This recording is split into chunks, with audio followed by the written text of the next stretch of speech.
بسم اللہ الرحمن الرحیم۔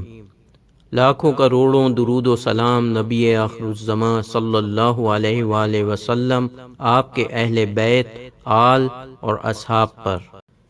نبی کریم صلی اللہ علیہ وآلہ وسلم کی ولادت سے کافی سال پہلے عربوں میں چھینا جھپٹی اور کاروان لٹ جانے کے ڈر سے تجارت کا رواج نہیں تھا۔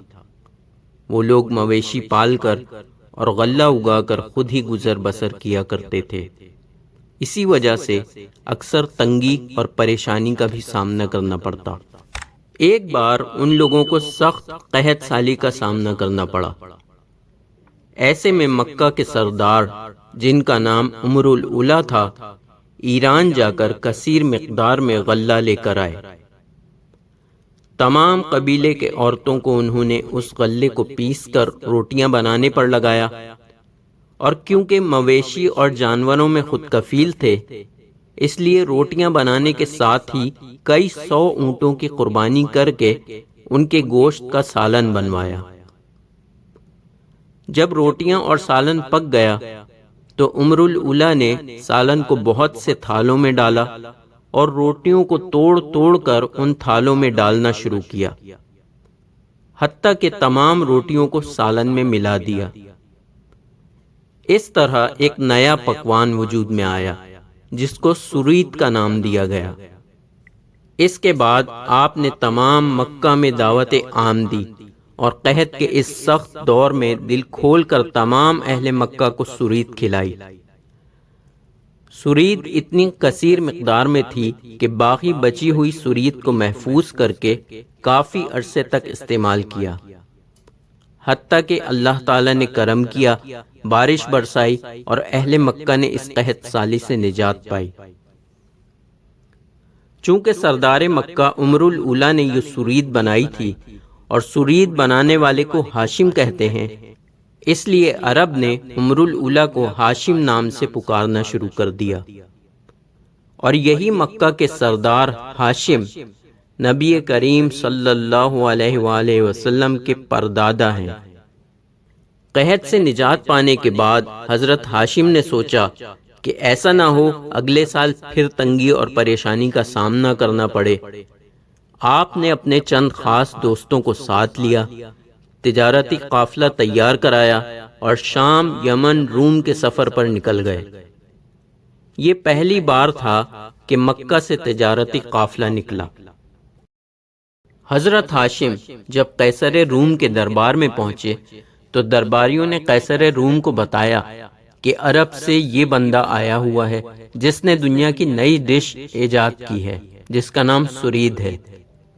کیونکہ دنیا میں پہلے اس طرح سرید نہیں کھائی جاتی تھی، اس لیے یہ ان کے لیے بالکل نیا پکوان تھا۔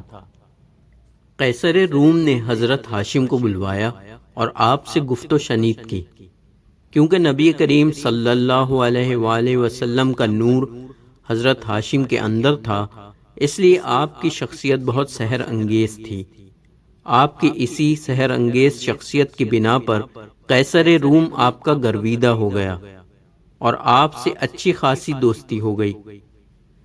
جب حضرت ہاشم نے دیکھا کہ اتنی بڑی سلطنت کا بادشاہ اتنا مانوس ہو گیا ہے تو آپ نے موقع دیکھ کر قیصر روم کے گوش گزار کیا کہ ہم نے نیا تجارتی قافلہ شروع کیا ہے، لیکن راستے میں ہمیں مختلف قبائل تنگ کرتے ہیں، اس لیے ہمیں ایک امان نامہ لکھ کر دے۔ چونکہ اچھی خاصی دوستی ہو گئی تھی، قیصر روم نے تمام قبائل کے لیے ایک امان نامہ لکھ دیا۔ اس امان نامے کی بدولت مکہ میں تجارت کو بہت فروغ ملا اور ان کی تنگ دستی خوشحالی میں بدل گئی۔ اللہ تعالیٰ نے حضرت ہاشم کی شان میں سورہ قریش کو نازل کیا، جس کا ترجمہ یہ ہے: بسم اللہ الرحمن الرحیم۔ قریش کو رغبت دلانے کے سبب سے انہیں سردیوں اور گرمیوں کے تجارتی سفر سے مانوس کر دیا، پس انہیں چاہیے کہ اس گھر خانہ کعبہ کے رب کی عبادت کریں تاکہ اس کی شکر گزاری ہو، جس نے انہیں بھوک یعنی فقر و فاقہ کے حالات میں کھانا دیا، یعنی رزق فراہم کیا، اور دشمنوں کے خوف سے امن بخشا، یعنی محفوظ و مامون زندگی سے نوازا۔ صدق اللہ العظیم۔ حضرت ہاشم کے والد عبد مناف تھے۔ عبد مناف کے 4 بیٹے تھے، عبد شمس، ہاشم، نوفل اور مطلب۔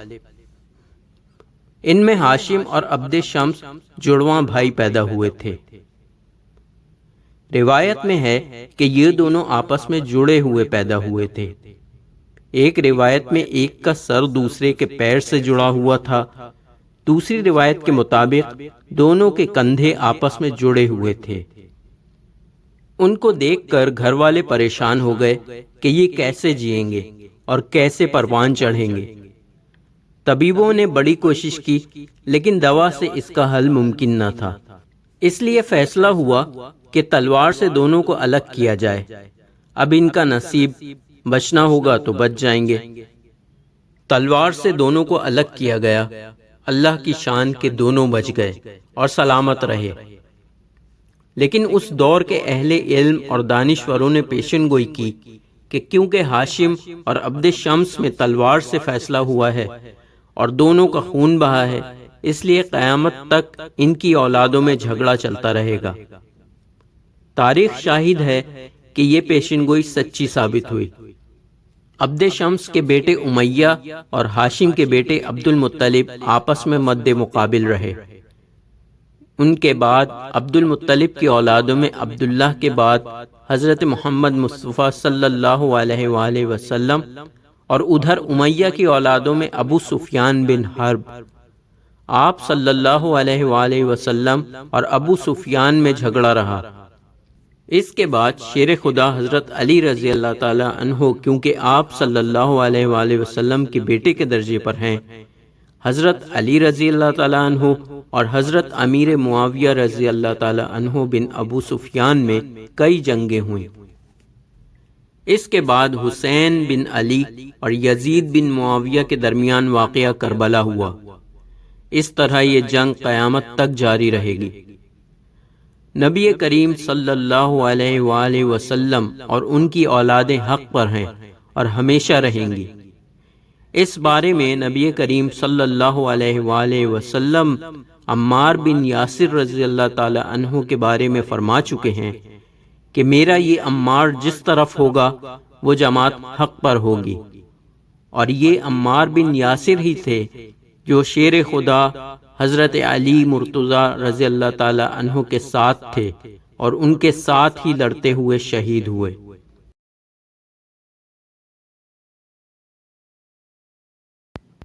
یہ ویڈیو اگر آپ کو پسند آئی ہے تو لائک کریں، شیئر کریں اور ہمارے چینل HM کے وائس کو سبسکرائب کریں، ساتھ ہی گھنٹی کے نشان کو بھی دبا دیں تاکہ آگے آنے والی تمام ویڈیو کا نوٹیفیکیشن آپ کو وقت پر مل جائے۔ انشاءاللہ اگلی ویڈیو کے ساتھ پھر حاضر ہوں گے، جب تک کے لیے اللہ حافظ۔